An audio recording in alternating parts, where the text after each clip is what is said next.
Bienvenidos al segundo capítulo de Ciclo de Entrevistas, pero esta en realidad podríamos decir que es un capítulo ya reversionado. Estamos con Carlos Sabransky, amigo, mentor, desarrollador inmobiliario en realidad primero, una persona muy querida por el estudio, por la oficina y que nos ha guiado en este camino por ahora, por lo cual ya estamos muy agradecidos y además agradecemos tu participación acá. Bienvenido, número uno. Muchas gracias. Creo que hoy vamos a hablar de un montón de cosas, principalmente.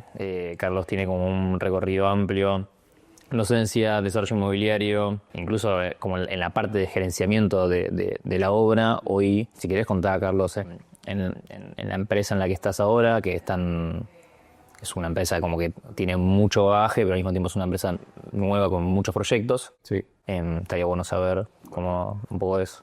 Ahora yo estoy en Fides Group. Fides Group es una compañía, es una marca que alberga varias compañías, de hecho. Una compañía, una pequeña desarrolladora, que a su vez tiene dos grandes áreas de trabajo. Un área de trabajo que yo la llamaría Capital y GBA, que son desarrollos inmobiliarios bastante tradicionales en Capital y GBA. Obviamente con algunas características diferenciales en cada tipo de producto inmobiliario y demás, pero básicamente hacemos lo que hacen todos, ¿no? Con algunas importantes diferencias.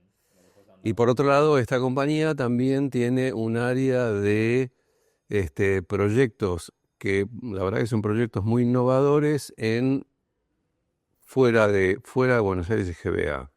Un proyecto muy interesante de housing en Pinamar Norte, muy lindo, sobre 1 hectárea de tierra, 1,25 cuadras del mar. Son casitas apareadas con una serie de amenities comunes, tratando de preservar la arena, el bosque, los pinos y todo lo que es propio de Pinamar, y básicamente diferenciando en cuanto a producto, porque Pinamar o tenés casas o tenés departamentos. Y esto se ubica en un nicho de gente que tiene la experiencia de vivir en la casa, pero y no en un departamento, pero no quiere comerse el sapo de tener que ocuparse de la casa todo el año y cómo queda la casa una vez que no están allí y demás. Y por otro lado, estamos ahora impulsando proyectos en San Martín de los Andes, proyecto bastante ambicioso en realidad, con varias etapas, va a llevar años, con un mix también de área comercial, pequeñas unidades, departamentos de más envergadura, 2, 3, 4 ambientes y también un housing. Dentro de esa serie de proyectos, la empresa incluso está estructurada como contiene varios departamentos, Sí, como un 360. preguntaba, esta es la parte de desarrollo, ya me olvidé, llegué hasta ahí. Después tenemos una comercializadora, que también dirijo yo recientemente, digamos, este año, especializada solamente en terrenos para desarrollos. Lo que hacemos es eh, captar, producir terrenos para desarrollos. Tenemos el diferencial de que como somos desarrolladores, entendemos bien lo que se puede hacer en un terreno, con lo cual tasamos de una manera muy efectiva, digamos, las cosas. Y además tenemos una base de clientes conocidos y qué sé yo, a los cuales rápidamente les comunicamos y en general nos duran poco, digamos, los stocks de terrenos los despachamos rápido, digamos. En realidad lleva más tiempo las negociaciones que el ciclo de oferta que tenemos de estos terrenos.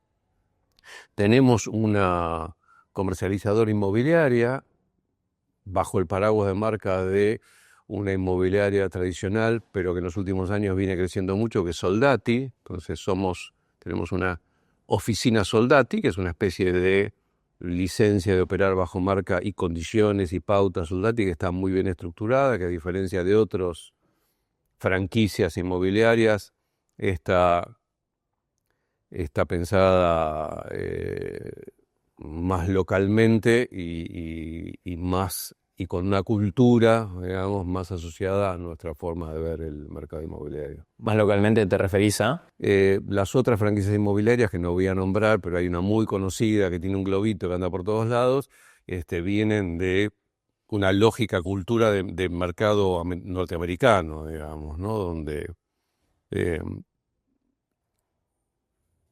bueno, importan otras cosas, digamos, que a nosotros no nos parecen relevantes en este negocio, digamos. Tenemos también una compañía financiera, digamos, porque buena parte del flujo de captación de dinero para los desarrollos viene del mercado financiero o de clientes, digamos, que son inversores profesionales.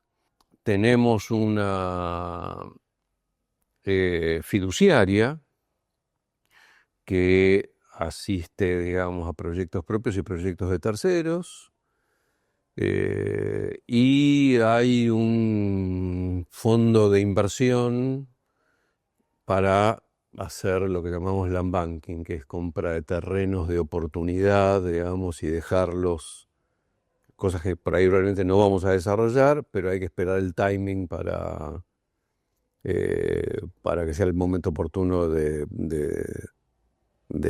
ponerlos en el mercado y ganar con eso un markup, digamos, una diferencia. Esto sí, todo esto hacemos, entonces lo llamamos real estate de 360 grados, recorremos todo el ciclo. Exactamente. Dentro de la parte de ciclos e incluso dentro de como la parte de cada proceso, si querés arrancamos como por el inicio, en la parte de land banking.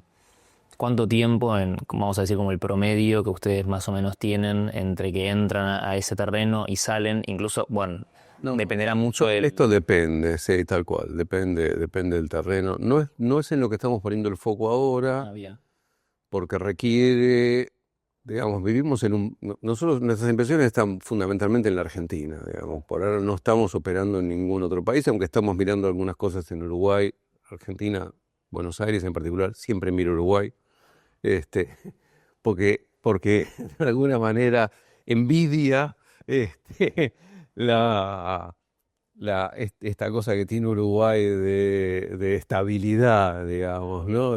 Salimos delirosos de esto, de mirar Uruguay. Envidiamos la estabilidad que tienen los uruguayos, no les envidiamos el tamaño, porque Uruguay es siempre chico, pero siempre es muy estable, con lo cual la Argentina, digamos, sobre todo los que ya tenemos unos cuantos años recorridos, hay momentos que te cansa porque siempre estás teniendo que empujar, digamos. En Uruguay es una cosa más estable. Entonces siempre estamos mirando cosas ahí, pero por ahora no estamos haciendo nada.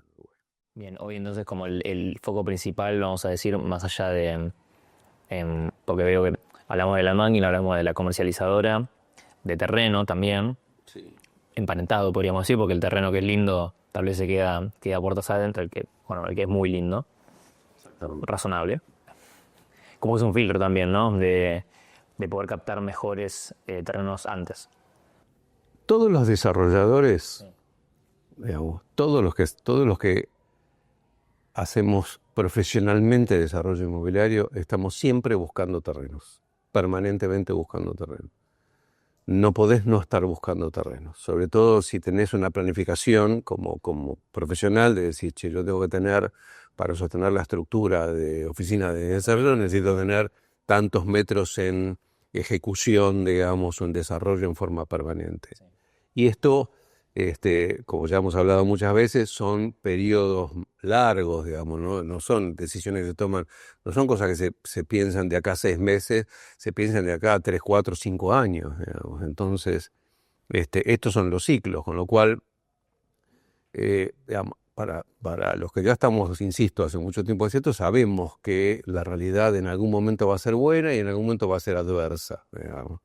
Entonces, la pregunta, cuando es buena, todo el mundo quiere hacer esto, digamos. El tema es que cuando es adversa, ¿quién lo puede seguir sosteniendo? Este es el punto. Bueno, entonces, para nosotros tener esta diversificación, nos permite justamente que la compañía en conjunto, la compañía madre, que debo decir que dirige con una inteligencia espectacular y con una amabilidad y una generosidad espectacular, Manuel Estruga, que es un tipo, somos amigos, digamos, de hace muchos años que está manejando esto, tiene una capacidad increíble. Yo me encanta siempre trabajar con gente más inteligente que yo, digamos, y me considero un tipo inteligente, pero siempre es buenísimo trabajar con gente más inteligente que uno. Manuel es un tipo brillante, brillante en todo sentido, y al mismo tiempo, digamos,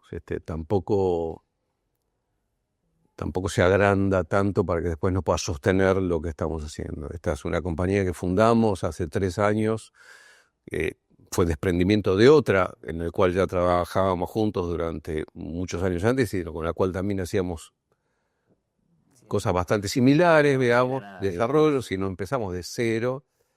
Yo ya sabés que vengo de haber sido director de desarrollo de otras empresas. Acá soy asociado en algunas de estas compañías y tenemos mucha confianza y trabajamos muy bien juntos. Entonces, digo, esta diversidad que tenemos de áreas nos permite esto de solapar muy bien estos momentos que por ahí son un poco más difíciles que otros. Digamos. Cuando uno va un poquito para abajo, la otra sostiene, se van equilibrando. Mira, hoy te lo digo muy sinceramente. Nosotros terminamos en marzo de este año con mucha dificultad un edificio en Palermo. Lo terminamos, quedó divino, lo entregamos, todo el mundo, Cubovit, todo el mundo contento, quedó muy bien. Pero lo sufrimos el último año. 2024 lo sufrimos porque como lo han sufrido y lo venimos sufriendo todos los desarrolladores, los costos nos aumentaron un 140%, los precios subieron 20%. Entonces tenés un desequilibrio. Hicimos un trabajo infernal de ajustar todo lo que pudimos ajustar en la etapa de obra que ya estábamos, digamos, con lo cual lo que ya estaba, para sostener, digamos, la calidad y la promesa que habíamos hecho cuando vendimos las unidades en preventa. Estamos construyendo un edificio que se llama Cubo Superí, en el borde entre Colegiales y Belgrano R. Debe ser sobre Superí. Superí, Debe ser sobre Superí. Sobre Superí, entre el Cano y la Avenida de los Incas. Espectacular. Terminamos el hormigón, estamos por empezar la mampostería. Pero ya estamos trabajando de una manera muy distinta de la que estábamos trabajando pensando el negocio hace 3 años atrás, digamos, o 2 años atrás cuando compramos el terreno. Y por otro lado, no estamos comprando nuevos terrenos en Capital, digamos, no estamos pensando en hacer nuevas obras en Capital por ahora. Por ahora, por eso es que también diversificamos a estos proyectos en Pinamar, San Martín de los Andes y otros. ¿Querés que hagamos un poquito de doble clic? Porque en Capital poco no, o un poquito menos no. ¿Qué viste? Hay dos factores, 2 o 3 factores fundamentales, digamos. Primero, un tema, digamos, con las gestiones municipales en Capital Federal. La verdad que, sí, la verdad que todo es una traba, todo atenta. No hay nada fácil, digamos, en las tramitaciones de Capital Federal. La municipalidad parece que que no le gustara que hagamos, pero no le gusta que hagamos desarrollo inmobiliario, pero les encanta cobrar. Y no digo que cobren coimas, nadie me ha pedido una coima jamás en la vida en Capital Federal. Pero la verdad es que la presión que hay sobre temas como la plusvalía, por ejemplo, y sobre el pago de derechos y sobre si no me pagás no te apruebo cosas, y el delay que tienen, el tiempo de respuesta entre que presentás una cosa y te contestan y no tenés con quién discutir temas que por ahí son técnicos, digamos, son de interpretación de los códigos vigentes, digo, no pedimos nada que no esté dentro de código, la verdad que se convierte en un problema y en un dolor de cabeza. Esto además de lidiar con, volviendo a Capital Federal, ya que no tenía que ver con la municipalidad, con las empresas de servicios, digamos. Estás 4 meses con el edificio terminado para que Denor te venga a poner los medidores de luz, para lo cual te hicieron 4 inspecciones en la sala de medidores con proyectos que ellos aprobaron y que llegan a la inspección y te corrigen cosas fuera del proyecto aprobado. ¿Por qué? Porque ahora es así. Entonces, esto pasa mucho en Capital Federal. Y la otra cosa que pasa es, bueno, un tema de mercado, digamos, ¿no? Hoy la tierra no está tan barata, el costo de construcción está muy alto, los precios de venta están iguales o más altos que los de productos similares en edificios ya terminados. La inflación, si bien bajó, no bajó tanto para que el público comprador esté comprando como vivienda y entonces perciba que va a pagar esto en cómodas cuotas, digamos, y 24 cuotas, que es un tiempo lógico de hacer un edificio normal, de Capital Federal, que es del orden de los 2.000 metros cuadrados, entre 2.000 y 3.000 metros cuadrados de construcción. Y si lo haces en más de 2 años, empezás a generar costos adicionales porque la obra te dura más tiempo. Sí, como que te empieza a impactar todo. Sí, los famosos costos indirectos empiezan a mover la aguja del costo. Entonces, de vuelta, tenés precios demasiado altos y sobre todo la expectativa de venimos de... Esto me hace acordar algunas cosas del 2001, digamos, porque la gente quedó tan temerosa del impacto inflacionario que no importa que ahora tengamos una inflación del 30% anual cuando veníamos con una inflación de casi en el borde de la hiperinflación. Digamos. Veníamos con 150 y bajamos a 30 y en principio probablemente el año 2026 lo bajé, si las cosas siguen como están hasta ahora previstas, baje todavía más, digamos. Con lo cual la verdad que hoy lo notamos en el índice CAC que usamos para contratar, y que es el índice que se aplica a las cuotas también, digamos, con lo cual la cuota no se mueve tanto, pero siempre estamos en la Argentina con que si la cuota no se mueve, pero el dólar subió, pero bajó, pero qué sé yo, ahora son más dólares, ahora son menos dólares, y sobre todo este clima de incertidumbre, ¿no? De no sé qué va a pasar con el dólar, no sé qué va a pasar con la inflación, no sé si estoy comprando barato o estoy comprando caro, digamos. Entonces eso hace que el mercado hoy esté el mercado comprador, el mercado del público comprador, hoy se haya reducido mucho. ¿Sentís como que va a haber dentro de todos estos parámetros que mencionas, va a haber una lucha más por calidad? O sea, es decir, que sea revalorizada o que todos se muevan hacia zonas como sumamente preciadas y que se construya ahí como intentando generar un poco más de calidad y que eso en cierto punto sumando un poco de costo, pero que la percepción de valor aumente, o es algo como que no, que dirías, tal vez no lo estás haciendo vos, pero es una cosa como que veníamos discutiendo con otros desarrolladores. Pero esto que vos decís de el flight to quality, Sí. Esto ya viene pasando desde hace 15 años, digamos. No es algo nuevo. Tiene que ver con este proceso de madurez del sector de desarrollo inmobiliario, que entendió que hacer productos inmobiliarios estándar para competir solamente por precio, la verdad que te hace competir contra todo el mundo sin ningún diferencial. Entonces, el flight to quality lo venimos trabajando desde hace años con criterios de segmentación, de para qué público trabajamos, qué segmentos son los compradores, quiénes son nuestros inversores en esos segmentos, quiénes son los que van finalmente a vivir en esas viviendas que hacemos, digamos, qué esperan de la calidad, a qué llamamos calidad, digamos, qué es lo que nosotros desarrolladores decimos que es calidad y qué es lo que los clientes perciben como calidad, que pueden ser cosas bien diferentes, digamos. Qué es lo que los arquitectos que hacen los proyectos creen que es calidad, son 3 cosas totalmente distintas. Entonces, alinear todo eso es algo que ya se viene haciendo.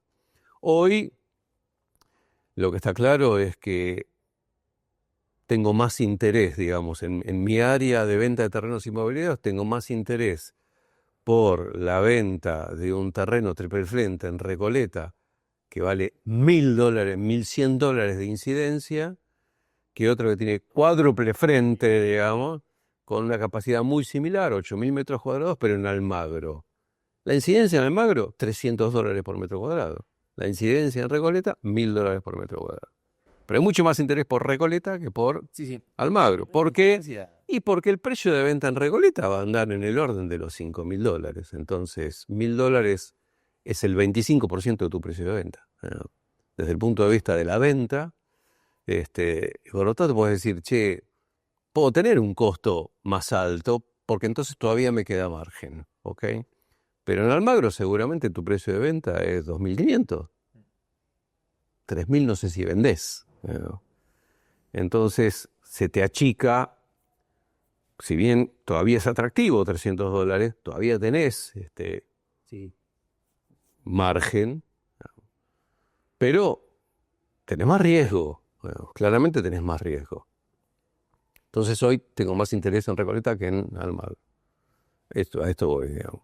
Más interés en terrenitos chicos, Monroe, la esquina de Monroe y Arcos. Sí, muy bien. Porque desarrollás más rápido, digamos, y un terreno que teníamos con planos aprobados y listo para empezar a construir en Devoto, se vendió en 15 días. Hay una cosa, también ese terrenito chiquitito, de estas características, incluso tenés como mucho llamado para... Me sorprende como cuando los terrenos son de una menor, como que, vamos a decir, el núcleo incide fuertemente en la cantidad de metros cuadrados vendibles, o en la relación de los metros cuadrados vendibles, ¿cómo haces para que eso siga siendo atractivo al desarrollador también? Cada uno sabrá lo que hace igual, ¿no? Sí. Si la pregunta es por qué ocurre que haya demanda de eso, pues son dos preguntas. ¿Por qué ocurre y cómo haces? ¿No? Ocurre porque yo diría que el 70% del mercado desarrollador son compañías chicas, son muchas veces profesionales del sector de arquitectura y construcción o de otros sectores que en algún momento les resultó atractivo, digamos, este sector por diversas razones. Bueno, un poco lo vemos en los cursos. Es decir, yo doy un curso de dirección comercial de nuevos emprendimientos inmobiliarios. Desde el año 2018 este es un curso que está grabado y que se da online y qué sé yo, y tiene algunas clases que llamamos clases sincrónicas, pero vamos por la edición 19 y siempre está lleno de gente. Lleno de gente son 40 personas, digamos. Y desde el 2018, y esto lo veníamos haciendo antes también, antes de la pandemia, de forma presencial, y siempre teníamos mucha gente en cursos de desarrollo inmobiliario. Y al principio de esto, hace muchos años atrás, el grueso eran profesionales del sector, arquitectos, ingenieros, constructores y algún otro suelto por ahí, digamos. Hoy tenemos más abogados, contadores, licenciados en mediador o gente que viene de otros sectores empresarios, digamos, que se forman porque les parece atractivo este sector, digamos. Y la manera que tienen todos estos de empezar este negocio, probar este negocio, es por terrenos chicos, obras chicas, digamos, en lugares que les resultan muy conocidos y donde pueden fondearse con buena parte de plata propia y buena parte de su núcleo más íntimo de relaciones familiares y amigos que de alguna manera sabe que le van a absorber el 50-60% del edificio que hagan, con lo cual no pueden hacer 8.000 metros, tienen que hacer 1.000, 1.500, 600, 800. Entonces, por ahí no son tan eficientes, digamos, en cuanto a negocio, pero también hay que ver las motivaciones de los compradores de esto, digamos, y la motivación de la expectativa muchas veces sacrifica expectativa de rentabilidad por expectativa de aprendizaje, digamos, del negocio. Incluso podría ser como el precio de aprendizaje directamente. ¿Cuál? Decir, che, bueno, si puedo vivir de esto porque el desarrollo me paga un honorario por ocuparme de gestionarlo, digamos, y me queda un departamentito, ok, estoy feliz, digamos. No es el negocio de mi vida, Por aprender. pero aprendí Y además tengo contenta gente a la cual conozco mucho y que compraron porque tienen alguna expectativa de negocio, pero sobre todo porque dicen, bueno, es una forma de poner mi guita y dejarle un legado a mis hijos, a mis viejos, para mí, digamos, tener una renta. Sí, tal vez menos al precio de mercado también, porque es como Y esperarlos, digamos, a que el margen sea atractivo y gente que tiene actividades que le permiten tener un flujo de guita excedente y entonces dicen, che, ¿qué hago con esta guita? ¿No? O estás todo el día viendo en el mercado financiero, digamos, cómo ganas un más, y a veces ganas mucho más y a veces perdés mucho más, digamos, por la volatilidad que tiene el mercado financiero. El mercado agropecuario, ya todo el mundo se dio cuenta que está muy expuesto a sequías, inundaciones, incendios, enfermedades de ganado y cosas por el estilo. Entonces se ha puesto se ha especializado mucho. Eh, y este sector lo ves, tiene una cosa de tangibilidad. Ves cuando te ves el hormigón hecho y decís, oh, ya está, no está nada. Pero ¿viste? Es esto que pasa, digamos. Entonces, muchos empiezan así y por eso esto es atractivo. Entonces, cuando tenés un terreno que es chico, que la incidencia es cara, pero de pronto tienes los planos aprobados y podés empezar dentro de un mes. Sí. Y esto para estos que empiezan o que tienen este núcleo de gente que dicen, che, bueno, muy bien, lo hicimos, ya está, hagamos otro, esto es muy atractivo, muy atractivo. Y además la parte de negocio de tierras, si vos tenés, digo, también retomando como con lo que están haciendo ustedes, le entregaste Nuestro negocio de tierra justamente tiene que ver con eso, digamos, básicamente de hecho, insisto, son muchos más los que tienen capacidad para comprar un terreno de $600.000 que tienen capacidad, los que tienen capacidad para comprar un terreno de 2 millones. Sí. Almagro vale $2.200.000, $2.300.000, un terreno para hacer 8.000 metros cuadrados. Recoleta vale $7 millones, $7.700.000, de hecho. Pero Devoto vale $350.000. con grandes. Chiquito, Ok. pero tiene los planos aprobados. Arrancás dentro de poco. Está bien. Y fueron aprobados antes del último cambio de código, con lo cual puedes hacer un piso más que si lo tuvieras que aprobar ahora, digamos. Hay que ir renovándolo también. Si no arranca ya. Bueno, No, siempre hay que tenerlo así. Tiene mejor. ¿se entiende? Entonces, digamos, cuando me parece un terreno como Recoleta, yo feliz. Cuando me parece un terreno como Almagro, feliz. Pero la verdad, el caballito de batalla son estos de tickets que van entre los 400 y los $800.000. Sí. La otra pregunta que no contesté todavía es ¿cómo se hace para que esto sea rentable? Bueno, es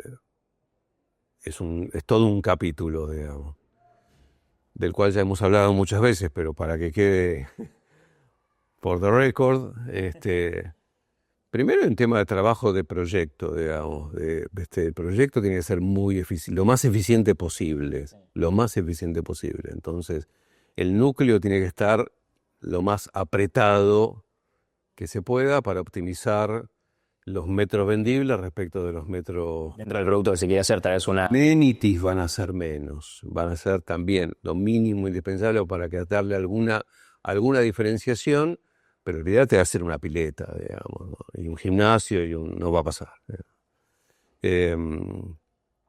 Terrenos en esquina son atractivos, sobre todo en zonas que tienen cierto grado comercial, porque el local que le puedas poner en planta baja vale mucho más que el departamento que puedas poner en planta baja o que las cocheras que puedan poner en planta baja. Y hay un mercado para eso en Pozo. Entonces, primer punto es trabajar en el proyecto, que es algo que ustedes hacen muy bien, y hacer muy eficiente ese proyecto con un producto muy ajustadito a el mercado para ese lugar, digamos. Entonces, no hay una regla fija.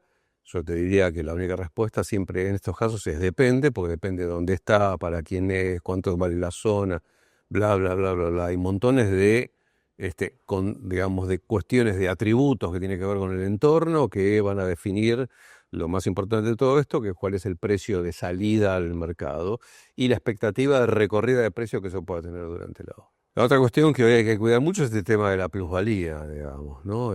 Sobre todo en el último año y medio, en donde nosotros medimos, digamos, por un tema de que como la capital federal, sobre todo de Gran Buenos Aires, los terrenos se venden en dólares, medimos la plusvalía en dólares, pero de hecho la municipalidad la plusvalía te la pone en uvas, entonces el uva va con la inflación y el dólar quedó planchado, con lo cual de repente una plusvalía que cuando vendiste un terreno era de $50.000, hoy esa misma plusvalía pagaste el 20% para poder empezar la obra y el 80% hoy ya no te vale los $40.000 que te faltaban, te vale 80.000.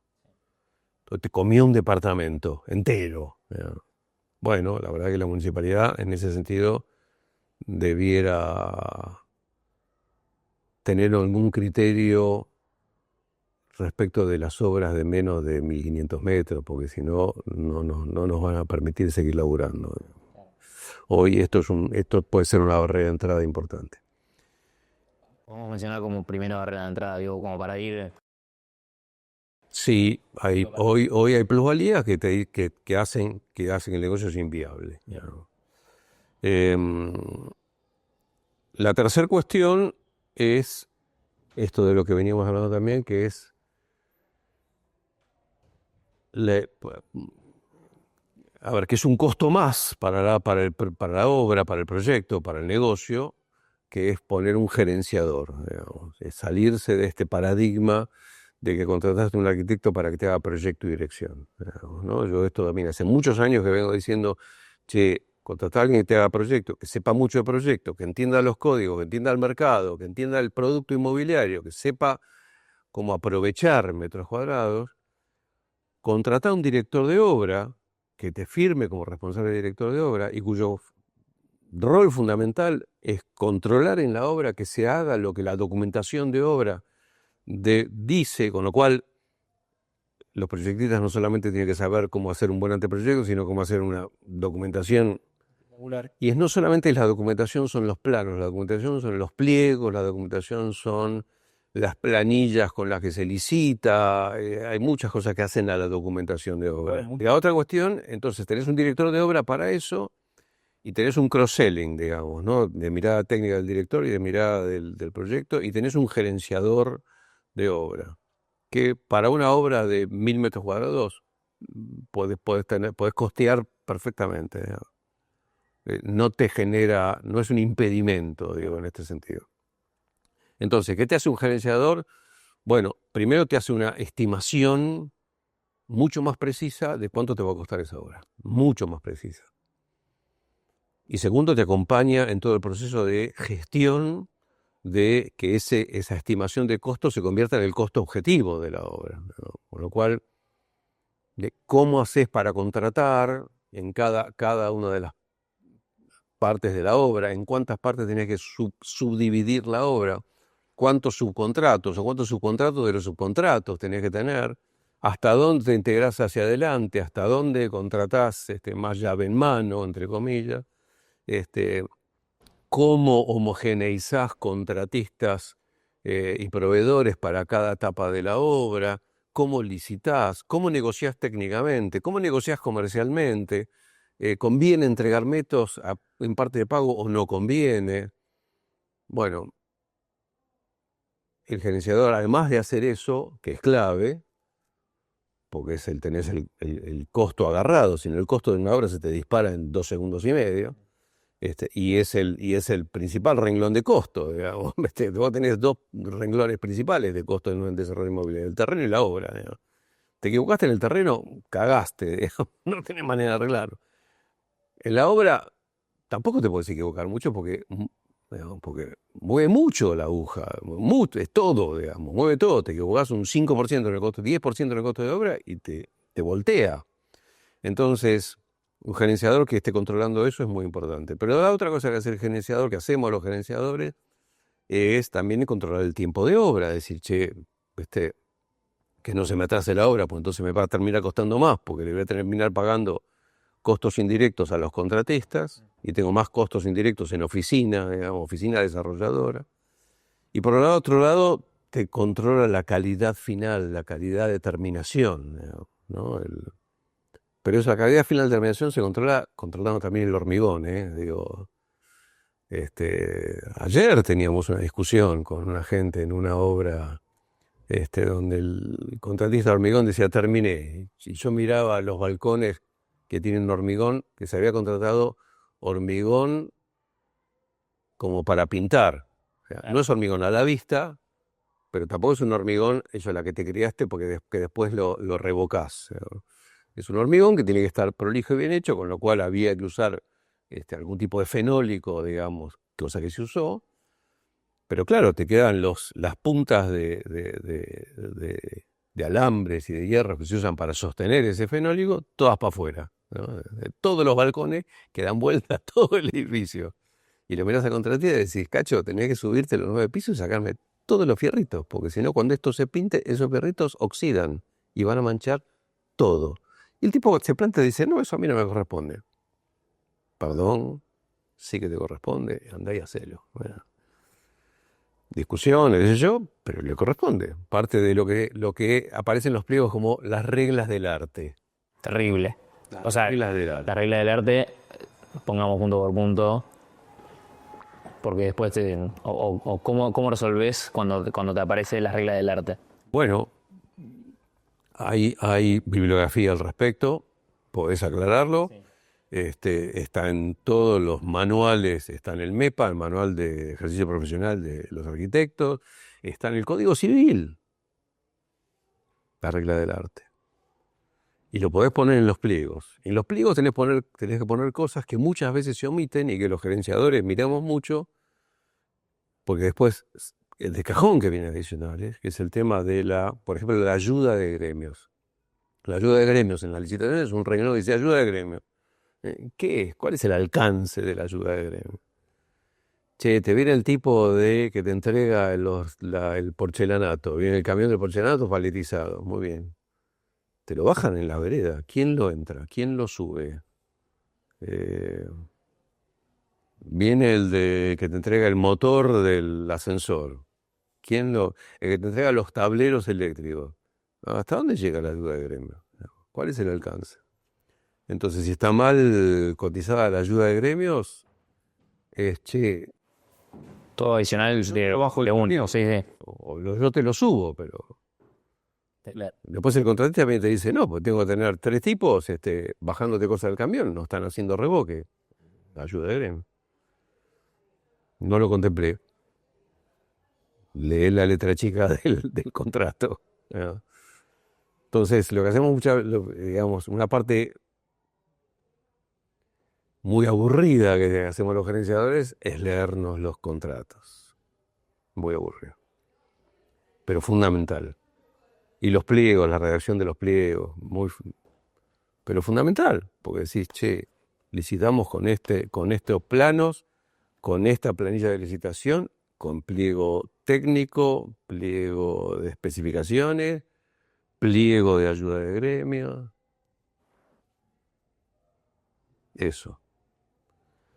Y aún así puede fallar.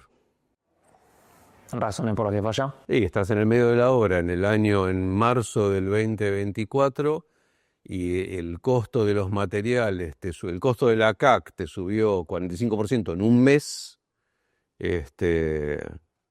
y decís, bueno, ¿qué hacemos? Porque te das cuenta preferentemente te tenías que dar cuenta tempranamente que no te va a alcanzar. Lo que habías vendido en el 2023, habías vendido obras en Palermo, se vendían obras en Palermo, en Pozo, en $1.800 el metro cuadrado, que en marzo del 2024 el costo daba 2.500. Así, 2.500. Yo miraba la gente que construía a mi alrededor y decía, voy a ver muchos edificios sin terminar. Y de hecho hay muchos que se van terminando lentamente o están ahí parados esperando que las cosas mejoren. Por ahora no hay grandes vuelcos, digamos, en el sector, por suerte. Pero es por suerte, digamos. Pero obviamente hay mucha discusión. Entonces, En algunos casos, nosotros hemos tenido que parar una obra 3 meses para hacer una reingeniería de costos, ¿Qué revisaron ahí en la reingeniería de costos? excepto lo que ya estaba hecho, que lo que está hecho. Pero decís, bueno, a ver, y la verdad que es increíble, pero cuando uno estás en esa situación crítica, decís, tengo que tengo que bajar el costo de esto, no sé, $150.000, es como decir, che, o invento un departamento más, o, bueno, y vas de a pequeñas cosas, vas, recortando aquellas cosas, tenés que tener muy claro cuál es la calidad percibida por el cliente, lo que hablábamos antes, respecto de cómo hago esa misma calidad de otra manera. Bueno, esto te lleva también a pensar que en la obra siguiente, esto, digamos, en esos momentos críticos lo resolvíamos así, digamos, no tenés otra, ya estás en la obra, la tenés que entregar, la tenés que terminar, querés hacerla bien además, querés que te quede bien, entonces te empezás a encontrar con todos los contratistas y le dices, bueno, venid, si a mí se me ocurre esto, a ver, trabajás en conjunto con los contratistas y con los proveedores, y si los elegiste bien, en general es todo el mundo muy colaborativo, porque saben que el trabajo de ellos también depende de que vos resuelvas esos problemas, porque todo el mundo, nadie trabaja porque sí, digamos, todo el mundo trabaja y quiere cobrar, y entonces cuando el negocio entero se pone en riesgo, toda la cadena de valor se pone en riesgo. Sí. ¿Okay? Entonces, en general es bastante colaborativo el trabajo. Y no sé si bajás todo lo que tenés, pero bajás mucho. Entonces uno aprende en el próximo contrato, decís, che, en ese contrato que firmé por ahí con el contratista principal en enero del 2023, le contraté desde la excavación hasta la pintura. Claro. Entonces, la verdad que lo que decís es, la pintura es ajustada por TAC. Pagué la pintura más cara del mundo del edificio. ¿Bien? Entonces, el próximo contrato es, che, no te contrato más desde la excavación hasta la pintura. Te contrato la excavación y el hormigón. Y después de una cierta cantidad de meses, cuando ya estás pasando la losa sobre el segundo piso, empezás a licitar la mampostería, te contratás el hormigón con la instalación eléctrica que va dentro del hormigón.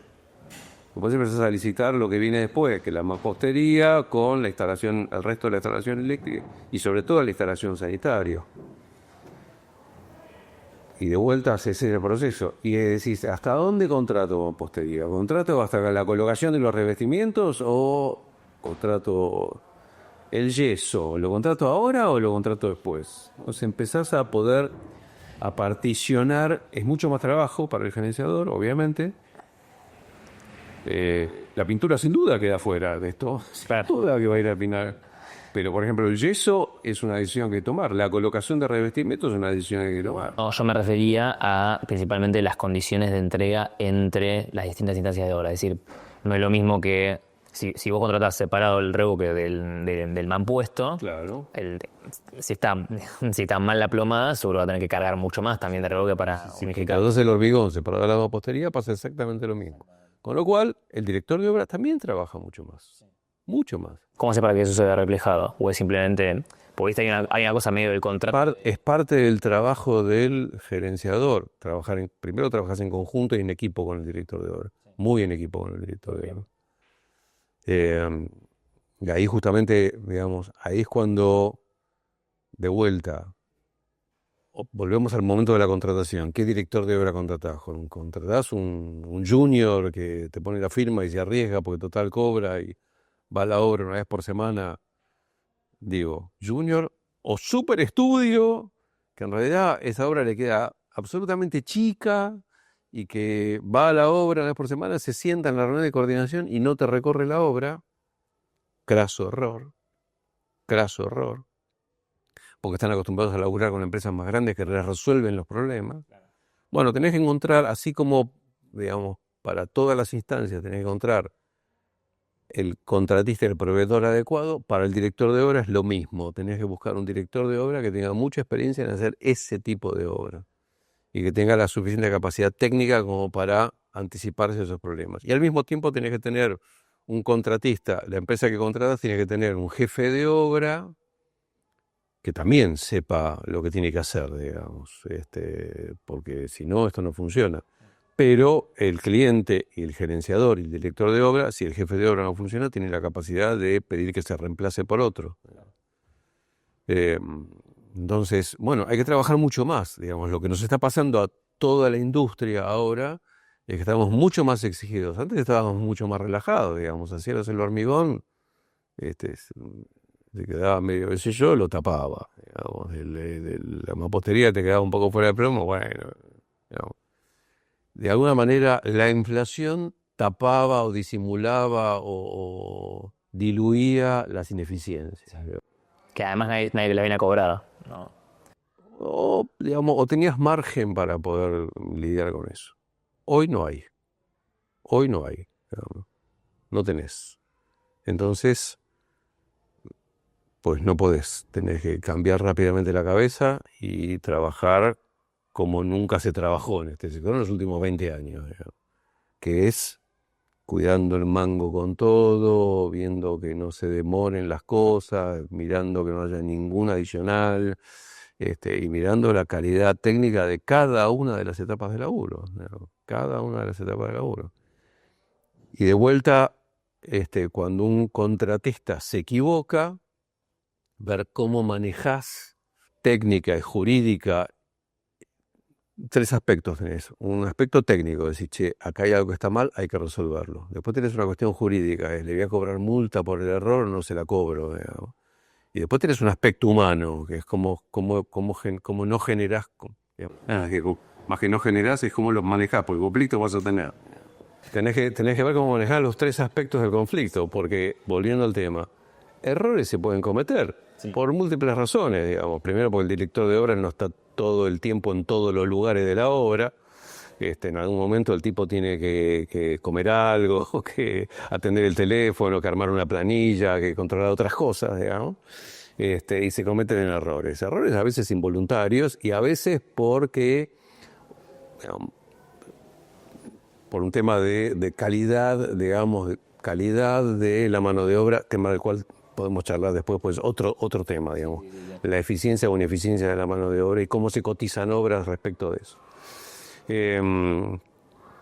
Con lo cual, conflicto va a haber. El tema es cómo manejas estos tres aspectos, desde el punto de vista técnico, desde el punto de vista legal, digamos, de lo que el contrato te permite o no te permite.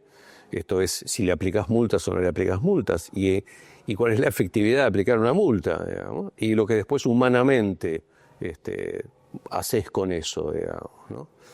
Porque ese conflicto que a lo mejor es pequeño puede escalar porque todas las personas en el modo de relaciones dicen, che, me está poniendo una multa por esta pelotudez, me quiere cagar, y entonces vamos a ver cómo te la cobran el resto de la obra. En la obra pasa mucho esto, que tenés que tener una visión lo suficientemente amplia como para ver cómo manejar cada conflicto y evaluar las consecuencias de las aplicaciones de las cosas que puedes hacer en lo inmediato y en las próximas etapas de la obra. Entonces, es un equilibrio bastante difícil y no todo el mundo está preparado para manejar este equilibrio, digamos. Y aparte todos tenemos nuestros días. Todos, y hay que, digamos, no pretendo ser psicólogo ni ponerme en esa posición, digamos, porque no corresponde, pero es todo un tema. Volviendo al tema de la mano de obra, que es un tema también interesante, una de las cosas que estamos viendo, ahora que estamos todos muy apretados, cuando haces una licitación y haces una comparativa como la que nosotros hacemos, que es muy exhaustiva significa vos tenés una extensa planilla de renglón por renglón, de tarea por tarea, muy específica. Cada contratista computa cada tarea en la unidad de medida que corresponda. Cada contratista le pone el precio unitario a cada tarea. Muchas veces te abren el precio unitario en un componente de materiales y un componente de muchas veces nosotros lo pedimos así, además. Y la verdad que lo que vemos hoy, digamos, primero vemos grandes diferencias en los cómputos. Entonces decís, che... Claro, claro, sí. ¿Quién es el pelotudo que computa y cómo computa y con qué criterio? Digo? Y de vuelta, a ver, y esto crítica a los arquitectos que se llenan la boca diciendo yo hago esto, qué sé yo, o a las empresas constructoras, digamos, ¿no? Que tienen gente que por ahí contratan un junior a que haga cómputo, porque total, este pibe se está por recibir, venía a hacer los cómputos. ¿Qué tan difícil puede hacer el cómputo? Bueno, es muy difícil. A ver, no es muy difícil, pero hay que hacerlo bien, digamos, hay que saber para hacerlo bien. Altísima. Hay que saberlo bien, tal cual. Cuando si el grado de error en el cómputo por el precio unitario te da un total que te deja fuera de mercado. Sí. Pero bueno, salvando esto, una vez que homogeneizás los cómputos, bueno, nosotros lo que hacemos es, lo primero que miramos son los cómputos, y lo que miramos y le decimos cuando empezamos a detectar, nosotros muchas veces no hacemos nosotros los cómputos, ni los hacemos, digamos. Pero te das cuenta cuando hay unas diferencias, un margen del 5 o 10% más o menos, decís, bueno, estamos dentro del rango, digamos. Pero diferencias mayores a eso, llamás a cada uno y decís, mira, acá o estás muy por encima o te quedaste muy por debajo. Digamos, cualquiera de las dos cosas va a generar conflicto. ¿Okay? Bueno, ahora homogeneizamos los cómputos para que sean comparables entre sí. Después miramos los precios unitarios. Entonces, después miramos los precios unitarios de materiales y los precios unitarios de mano de obra. Hoy la verdad que los precios unitarios de materiales es bastante fácil, cualquiera con una... Bastante fácil porque tenés tecnología siempre no fácil, que te lo facilita, sí. Digamos, lo cual no significa que sea eficiente, digamos, ¿no? Porque la otra cosa que pasa en el mercado es que por ahí vos tenés el pibe que le pone el precio unitario, llama a los dos corralones con los que se maneja y le dice, che, pasame tu lista de precios de materiales. Y los corralones lo que tienen es, che, te cobra muy barato el ladrillo, pero te mato con el revoque Promex o con el, no sé, mortero de asiento. O te cobro barato no sé qué y el yeso es carísimo. Y el otro es un poco la mezcla que haces al revés, digamos, porque los corralones al revés miran su propio negocio y dicen, bueno, me compra el tipo que reiteradamente me compra, entonces se fija en cuánto me compra el ladrillo, la cal, la arena, qué sé yo, bla, bla, bla, pero no se fija en este renglón y acá los márgenes son mucho más grandes. Entonces hay que mirar esas cosas. Pero lo más notable no es esto, lo más notable es las enormes diferencias en la mano de obra. Enormes diferencias en la mano de obra. ¿Cómo puede ser que la misma tarea esté valorizada de manera tan distinta? Entonces empezás a hablar con las empresas constructoras y dices, ¿cómo cotizas esto? No, y algunos te dicen, no, porque yo tengo un equipo que es muy bueno, labura muy bien, pero es más caro. Ok. Entonces que el otro no es bueno. Che, ¿por qué tenés? Y hasta que te encontrás uno que te dice, porque le mido los tiempos de productividad. Entonces dices, momentito, vamos a charlar con ese. Entonces, la verdad es que, bueno, una de las cosas que está pasando respecto de esto es bien interesante de pensar, por otro lado. Digo, esto después lo discutimos en las cotizaciones, qué sé yo, bueno, lo vamos trabajando, digamos, ya se imaginarán cómo lo vamos trabajando y lo vamos ajustando hasta que de las 5 empresas que pediste, te quedan 2, digamos. Y ahí empezás a negociar comercialmente, ¿ok? Pero digo, ahora conceptualmente, mientras había toda esta ineficiencia tapada por la inflación, lo que venía pasando en las obras, que ocurre hasta el día de hoy, excepto que algunas empresas ya se están avivando, es que vos tenés a alguien que compute y cotiza mano de obra, pero no tenés en la obra a alguien que esté midiendo la productividad. Con lo cual, lo charlamos, me parece. Sí, hay un divorcio entre lo que está cotizado y el tiempo en el que está cotizado y la productividad, que es fenomenal. Y empezás a decir, ¿cuál es el problema de la productividad? Y te empezás a encontrar que hay 2 clases de problemas. Un problema que es una pelotudez, digamos, pero es un problema. Esto es, vos estimás, la gente que hace esto dice, bueno, el tiempo de trabajo de la gente en la obra es de 8 horas día. Y le van a decir, pará, flaco, esto es mentira. ¿Por qué? ¿Y a qué hora empieza a qué hora llega la gente a la obra? Y a las 7 de la mañana. ¿Y a qué hora empieza a laburar? A las 8. Porque llegan, se cambian, toman mate, van, qué sé yo, a las 8 empiezan a laburar. ¿A qué hora paran? A las 12, pues a las 12 van a comprar, para prepararse el almuerzo. Pero el almuerzo es 12:30 a 1:30, pero a las 12 fueron a comprar. Y la 1:30 se extiende hasta un poquito más de la 1:30, porque los ves, caminás la obra al mediodía y los ves a los tipos tirados arriba de cartones durmiendo la siesta. Entonces arrancan de vuelta a las 2 de la tarde. ¿Y a qué hora se van de la obra? ¿Hasta qué hora laburan? Hasta las 5. Pero a las 4:30 Cambiarse. empiezan a cambiarse, en el mejor de los casos se bañan. A las 5 se rajan. ¿Y se rajan por qué? Y porque los tipos para llegar a las 7 de la mañana salieron de donde viven a las 4:30. Y para volver a su casa salen a las 5, llegan a su casa a las 7:30, 8 de la noche. Bueno, entonces tenés un problema estructural, ¿ok? Lo que vos pensaste que se iba a hacer en 8 horas no se está haciendo en las 6 horas en las que efectivamente se labura. Y la productividad de los horarios de la mañana no es igual a la productividad de los horarios de la tarde. Entonces, bueno, ya hay algunas empresitas constructoras que lo que están haciendo es cambiar algunos horarios. Por ejemplo, que el horario de almuerzo sea a partir de la 1:30. Y organizar la compra para que no vaya cada uno va a comprar al almacén, al chino de la esquina y viene con la botella de gaseosa y el sándwich. Entonces, esto de a veces de organizar el almuerzo de la gente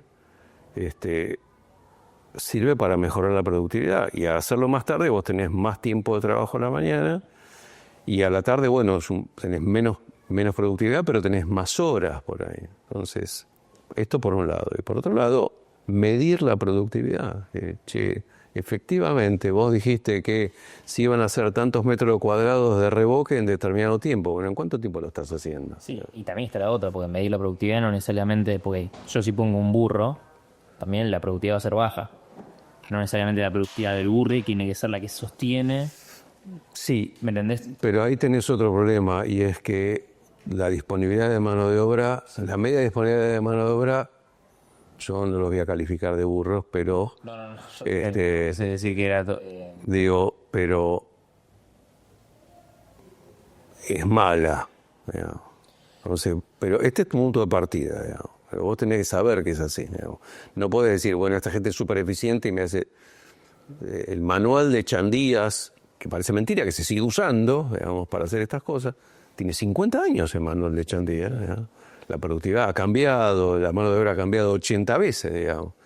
En la Argentina hemos tenido, pasamos por mano de obra criolla, paraguaya, boliviana, volvimos a la criolla y ahora estamos volviendo a la boliviana.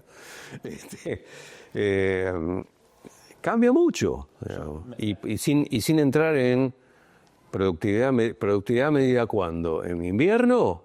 Claro. O en verano. Hacete un hormigón losa sobre séptimo en enero. Sí.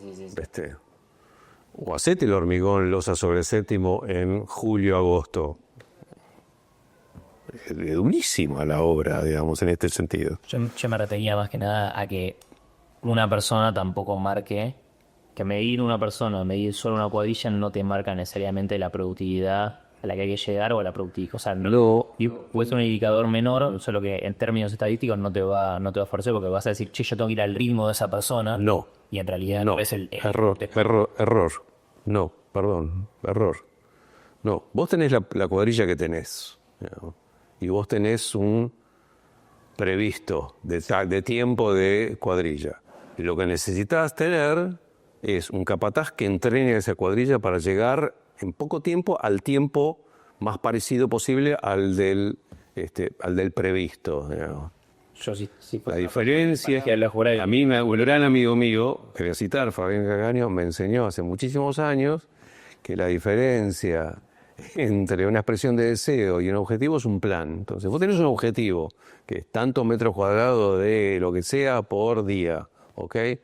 Muy bien, che, empecé a medir el primer día, porque si estás muy lejos tenés que hacerte un plan para ver cómo llegás lo antes posible. El tema es que yo no veo, con muy contadas excepciones, que en las obras alguien esté midiendo nada. No están midiendo ni productividad de la obra, ni están midiendo otra cosa que es mucho más importante. No están midiendo el consumo del material que se utiliza. De vuelta, si vos tenés un previsto de que vos tenés que comprar tantos metros cúbicos o bolsas de yeso, y por diferencia de plomo estás gastando 1,5 veces más, y nadie se aviva, y el tipo de la empresa constructora en un momento va a decir, pero pará, lo que cobro no me alcanza para pagar la cuenta que le tengo que pagar al proveedor, y en algún lado te lo va a querer cobrar, ¿no? Bueno, entonces, hoy, ¿para qué sirve las crisis estas de costos que tenemos en el sector? Sí. Para ver si si las empresas constructoras se avivan que tienen que empezar a ser mucho más eficientes, digamos. Y en la medida que sean más eficientes van a tener mucho más mercado. Porque... Sí, va a ser más competitivo incluso para abajo, para arriba, ¿no? Y cosas que hace un par de años parecían en la Argentina un poco de ciencia ficción, como el Lean Construction, por ejemplo. Hoy hay muchas empresas constructoras, pequeñas estoy hablando, que están poniendo esto arriba de la mesa y lo están implementando en las obras, y la verdad que consiguen ventajas competitivas bien interesantes. Y es un camino que en la Argentina falta mucho tiempo por recorrer, y hablo de la Argentina, con lo cual hablo de Capital, Gran Buenos Aires y las provincias, ¿ok? De vuelta, una cosa es cómo se trabaja en Capital, otra cosa es cómo se trabaja en Buenos Aires, otra cosa es cómo se trabaja en las provincias. Las provincias tienen la ventaja que en general la mano de obra viene de más cerca. Pero la provincia de Buenos Aires, hacer una casa en un barrio privado, en el Gran Buenos Aires, la productividad de la mano de obra, hablábamos de esto de llegar a las 7 de la mañana y empezar a las 8, no existe. Digamos. Los tipos llegan a las 7 de la mañana de casualidad. Paran en la puerta del barrio privado. Tienen que presentar el certificado de antecedentes penales. Y para llegar a la obra, si no está previsto, tiene que caminar 4 kilómetros por adentro del barrio privado.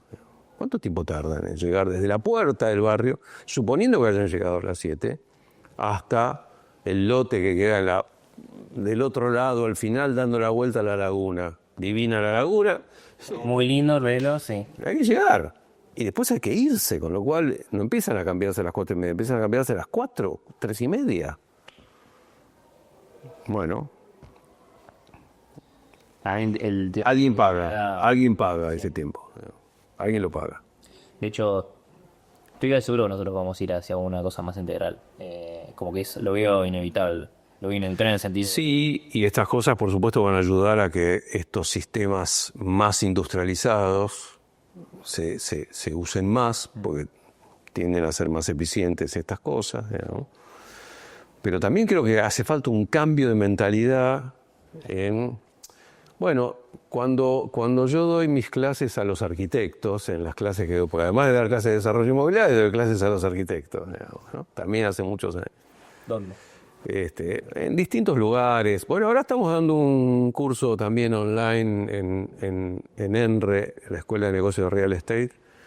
Es un programa de gestión de arquitectos y constructores emprendedores. La verdad que está bueno, 12 clases, ya empezó. Pero ayer estuve dando una charla en el último año de la Facultad de Arquitectura de la UADE, por ejemplo, sobre sobre estos temas, digamos, que hacen los arquitectos, ¿no? Y una cosa que nos pasaba a los arquitectos es que tiene que ver con lo digo a la cámara, malformación que tenemos los arquitectos en las facultades de arquitectura. Sí. Es que los arquitectos pensamos que las constructoras son alguien diferente a nosotros, digamos. Entonces lo que te pasa es que vos tenés una constructora dirigida, en el mejor de los casos, por un maestro mayor de obras, digamos, o por alguien que simplemente hizo experiencia en construcción, digamos, y que no está pensando en estas cosas, digamos. Entonces, la cadena de valor también se tiene que profesionalizar, digamos. Vos necesitas gente que esté pensando empresariamente y pensando técnicamente cómo generar soluciones que mejoren toda la eficiencia del sistema, que no va solamente de la mano de cambiemos el sistema constructivo. O de vuelta, vos decís, che, muy bien, la construcción tradicional ya es obsoleta, no se puede seguir construyendo como se construía hace 100 años. Fenómeno, ok. Pero si la cabeza del tipo que te construía con hormigón, ladrillo y revoque, hoy la pones a que te construya con steel frame y la misma cabeza, vas a tener las mismas ineficiencias, otras ineficiencias, Sí, pero vas a tener otras ineficiencias igual. Entonces me parece que hay que también los constructores, digamos, aunque no sean profesionales, tienen que entender esto. Y los arquitectos tienen que entender que se puede ser constructor, se puede ser arquitecto, digamos. Que ser arquitecto no significa hacer proyecto de dirección. Ser arquitecto significa, che, ¿por qué no haces la otra parte del laburo?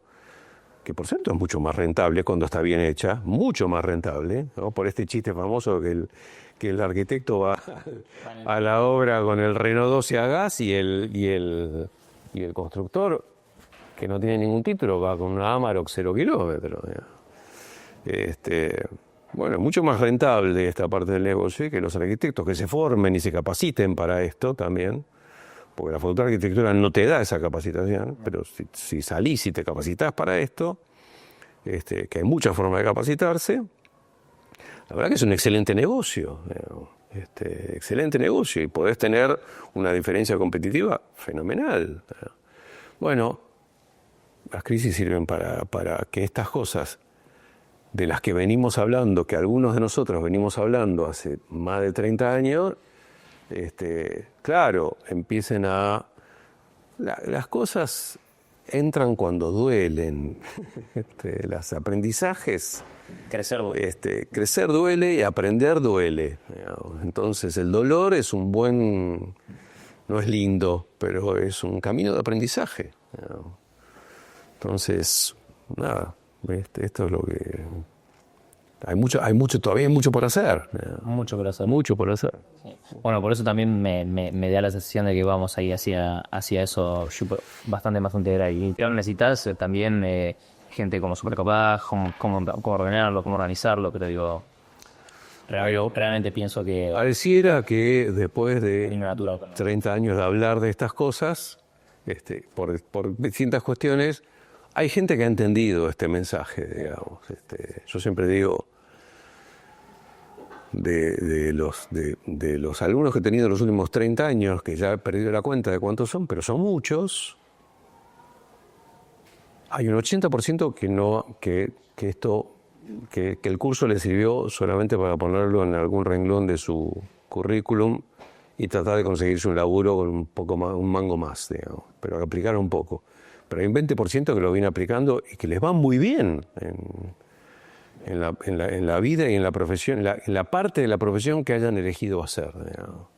Esta profesión tiene montones de aspectos bien interesantes. Digamos. De vuelta, la facultad te enseña falsamente que los arquitectos lo único que podemos hacer en la vida es proyecto, proyecto, proyecto y dirección.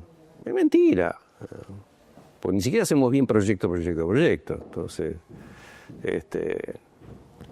nada. Me odia la gente de la facultad que me odia. Excepto las de la UADE, que la verdad que van por un camino, pareciera que van por un camino diferente. Pero bueno, después depende de lo que pasa del otro lado, ¿no? Como el alumno y como la gente que asiste a cursos de formación aplica estas cosas. Y no es fácil hacer ese cambio, es un cambio de paradigma, es un cambio de mentalidad que lleva tiempo, años, planeación, en el medio hay que vivir, en el medio hay que trabajar, en el medio hay que hacer montones de cosas, digamos. En el medio la vida nos atraviesa a todos, pero bueno, esto es parte de los desafíos que se vienen, digamos. Tecnología y cambio de cabeza no es solamente que tenemos telefonitos que hoy, inteligencia artificial, digamos, ¿no? La inteligencia artificial todavía no resuelve estas cosas. Vos le pedís a la inteligencia artificial que te diga, che, ¿cómo tengo que hacer? Y te va a decir más o menos lo mismo que estoy diciendo yo. Digamos. Vos pensás que hacerlo. Digamos. Claro, después hay que hacerlo. Es como que yo en mis cursos les digo, te doy la planilla Excel del análisis de un emprendimiento inmobiliario. Toma la planilla Excel, hacé toda la cuenta que quieras, usala, y la misma que uso yo. Pues hay que hacerlo esto. Sí. Entonces, la planilla, claro, de vuelta, el proyecto el proyecto de arquitectura no es la arquitectura. Es todo lo que está detrás. Es un dibujito el proyecto, es un mapita, es teoría. La verdad que sí. Bueno, En realidad, para mí también está, bueno, cuando uno empieza a ir más allá y empieza a salir solo del PDF, decimos los datos que puede sacar de ahí, cómo lo puede sacar de ahí, cómo puede sacarlos, cómo puede acelerar esa información para después también que entre rápidamente la tabla Excel, sin duda. el indirecto sea menor, el proyecto, la papelita sea más liviana, al fin y al cabo. Es que el aprendizaje que tiene que traer, parte del aprendizaje es traer qué información me da la gestión que estoy haciendo. Y empezar a ver cómo mejoro mis procesos de gestión, digamos, para cuál entender cuáles son las gestiones que uno tiene que hacer. Pero, digamos, estamos todo el tiempo aprendiendo, todos los que hacemos. Los que hace muchos años que hacemos las cosas, estamos todo el tiempo aprendiendo, exigiéndonos aprender todo el tiempo, porque yo ya sé, a veces con dolor también, con dolor en el alma y en el bolsillo, a veces duele más en el bolsillo que en el alma, pero que tengo que estar repensando las cosas que venía haciendo porque los éxitos de ayer no me garantizan los éxitos de mañana. Oh. Y la forma de hacer de ayer no necesariamente sea la mejor, sino que tengo que estar otra vez revisando cómo hay que hacer las cosas. Obviamente es más cómoda la de ayer, pero hay que salirse de la zona de confort, está la famosa zona de confort. Estamos obligados a salirnos de la zona de confort. Obligados, digamos. Y el que no se sale, y en algún momento, después es mucho más traumático, digamos, salir. Mucho más traumático. Lamento ser portador de malas noticias de agua, pero... Una vez estábamos hablando recién, como el cambio de mentalidad, a nosotros nos viene resultando como bastante más simple trabajar con personas que tienen ganas de, incluso sin nosotros ponernos en un lugar de aprendizaje total, sino todo lo contrario, como, nosotros venimos a absorber un montón de cosas. Necesitamos también que la otra persona tenga esa predisposición, no solo si querés a aprender, sino también a compartir el conocimiento que tiene, porque para mí hay un rol así, de esto que mencionaba, con el contratista, como incluso que habla con el jefe de obra, con el capataz, con quien sea, que hay un conocimiento que tiene que aportar al emprendimiento. Bueno, a mí me parece bastante más simple trabajar con gente que no te está mostrando la suela del zapato, sino que en realidad está intentando como aportar a la mesa de trabajo. Sí. Entonces prefiero que la mirada esté por encima de los 75 centímetros, ¿no? En vez de estar mostrando como, mira, esto lo hacemos así hace tanto tiempo, sino bueno, cómo podemos mejorarlo incluso. Coincido totalmente y creo que todavía estamos en un escalón más abajo al que tenemos que llegar. Probablemente el año que viene estamos hablando de esto que te voy a decir ahora, que ahora va a sonar un poco raro, pero todavía no estamos en este sector de arquitectura y construcción pensando en el tema de estamos pensando en gestión de procesos. Ok. Todavía no estamos pensando en gestión de personas. 100% de acuerdo. Entonces... Pero vamos a charlar un poquito del tema de gestión de personas, porque recién vos decías, yo me tengo que poder comunicar con mis contratistas con el nivel de, digamos, ¿no? Yo tengo que dejar de lado mi ego de, soy el arquitecto, máster en dirección de empresas de 30 años, bla, bla, bla, y ponerme a hablar con el tipo de igual a igual, porque si no, no nos entendemos, digamos. Pero también lo tengo que hacer con el jefe de obra, también lo tengo que hacer con el capataz que está abajo del jefe de obra, también lo tengo que hacer con el de más abajo, digamos. Con el ayudante, o como sea. Exactamente. Y dentro de las oficinas de arquitectura, hoy hay un problema, digamos. La verdad que hay un problema, porque los arquitectos jóvenes vienen con una mentalidad de que todo se resuelve con... Esto es generacional, digamos, ¿no? Me interesa. Bueno, ya ni siquiera es tu generación, la generación que viene después de la tuya, sí, ¿no? cree que la vida se resuelve fácil con el celular y la computadora y que vas rotando por la vida todo el tiempo, digamos, con lo cual el nivel de esfuerzo para realizar una tarea es muy bajo en relación a lo que la tarea demanda, digamos. Pues una ventaja competitiva eso también. Digo. Sí, claro. Entonces, lo que pasa en compañías como la tuya, por ejemplo, en empresas como la tuya, es que necesariamente te tenés que transformar en empresa academia. Empresa academia. Digamos. Ahora, esto pasa en todos los niveles de esta organización, digamos. En las desarrolladoras tenemos que armar empresa academia. En las empresas constructoras tenés que ser empresa academia, digamos. Los jefes de obra tienen que hacer enseñanza. Los capataces de obra, de vuelta, tenés que vos enseñar al capataz. Y el capataz tiene que... Yo creo que es mucho más eficiente. Lo hago en algunas obras nuestras, digamos. Yo contrato un técnico licenciado en seguridad e higiene que controla el técnico de seguridad e higiene de la empresa constructora. Claro. Mi licenciado en seguridad e higiene les da capacitación. Entonces, se pasan una mañana entera escuchando las medidas de seguridad que tiene que tener la obra. Y vos decís, che, ¿están perdiendo el tiempo? No, no están perdiendo nada, están ganando tiempo. Están ganando tiempo. Y no porque esté pensando en que van a tener un accidente tremendo y va a venir la ambulancia, cosa que nadie quiere que ocurra, sino porque también les explica cómo hacer su trabajo aprovechando mejor el esfuerzo físico que tiene que hacer. ¿No? El tipo tiene que cargar. Dejémoselo cerca, de mínimo, ¿viste? Claro, ¿cómo subís los...? Caso típico, digamos, una obra está haciendo hormigón. ¿Dónde se doblan los hierros? En la planta baja. ¿Por qué? Porque lo tenés el acopio de hierro en la planta baja. Ahora, cuando vas con la losa por el cuarto piso, ¿cómo se suben los hierros? Y la verdad que lo mirás y decís, no puede ser, ¿viste? Hay un tipo abajo que agarra de manojo de a 4 o 5 hierros, los ata con una sobita y hay 2 tipos arriba que tiran la sobita. Y el esfuerzo que hace el de abajo y el esfuerzo que hacen los de arriba para subir los hierros y después distribuirlo, digo, hay un esfuerzo físico sí. que demanda el tipo de trabajo que hacemos y la mano de obra, que viene entrenado. Ya no estoy pensando en términos de productividad, estoy pensando en términos de ausentismo en la obra, digamos, de que el tipo no te viene al otro día porque no le da el cuerpo para venir. Entonces, vuelvo a insistir, en términos de gestión de personas, en todos los niveles del sector, sí. Me parece que hay mucho por hacer.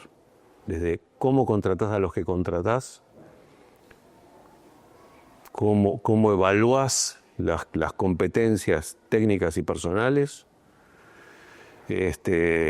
hasta cómo los capacitás en el trabajo y los supervisás y los seguís en el desempeño para llegar a los objetivos que hay que llegar, digamos, que te propones llegar. Sí. ¿Cómo gestionás ese talento? Bueno, eso yo lo llamo academia. Está muy bien. No es. Creo que hemos barrido... No, te imaginas que nos quedaron un montón de cosas. Bueno, lo dejamos a la próxima. Próximo capítulo. No habíamos de en septiembre. Claro. Para octubre, un montón de cosas más, pero me parece que lo vamos a dejar ya con... No va a venir el lunes. Octubre, veamos, ¿qué me vas a preguntar? ¿Qué va a pasar? No lo sé, yo no soy economista, no lo quiero ser, no soy político, no me dedico a eso. No te he roto nada. Solo sé que habíamos dicho de claro, pero... Está claro que el país está atravesando otra crisis más, digamos, que hay en pugna 2 modelos y 2 miradas de país muy polarizados, digamos.